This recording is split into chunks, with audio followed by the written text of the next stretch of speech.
Hey guys, Jason CB Custom. So before we tear this thing down, I wanted to tell you guys about the title situation on it.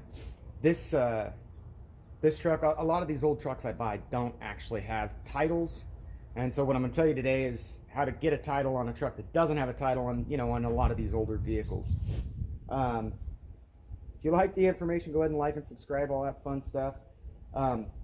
This truck actually, even the VIN on the frame was unreadable. You could see the VIN was there, but you couldn't read it. So when I did the VIN verification, the CHP had to put what's called a blue tag. And there's a few things you need to know about getting a blue tag and the paperwork you're going to need to do it. Again, we're in California. So in California, you got to have an engine in the truck.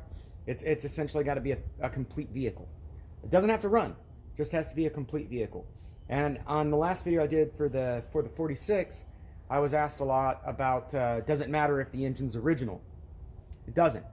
But they will look at the number on the engine and use it as a secondary number for the vehicle. So that's something else to think about.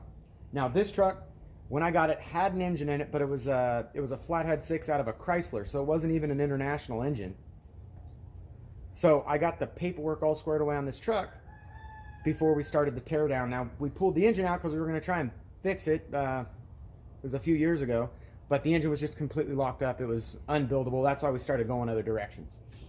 So yeah, let me grab the paperwork. I'll show you what forms you need and the important things about a blue tag. Okay guys, so this is the only official form you need from the DMV. You will need to fill out a statement of fact, but you can actually do that on a piece of paper. You can print out a statement of fact from the DMV, but this is the vehicle transfer, California DMV. The number is right there, REG 262. Here's the most important things on your bill of sale here.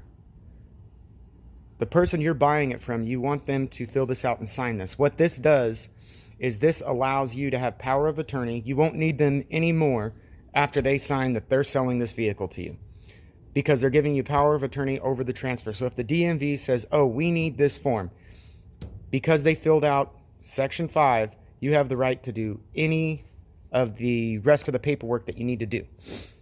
Now, let's look at the blue tag. So what happened was the CHP could not read the VIN. I'll show you real quick. It's right here. You can see where we rubbed it, and you can make out some of the numbers, but not the entire VIN. So CHP did all that stuff. And then what they do is they put a tag on your car. This is the blue tag. I went ahead and just put tape over the numbers because, sometimes people do stuff with the numbers. One of the biggest things about getting a blue tag is that when the CHP fills out your VIN verification, you want them to assign the year of the vehicle. If they don't assign a year, it becomes a custom built car, and you have to comply with all emission standards and everything for the year that you build the car.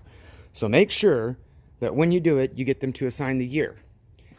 Also, it's very important that you don't tamper with the VIN on the frame that you can't see. Don't tamper with anything, because the CHP can say that something's been messed up, and then they can actually not verify it for you.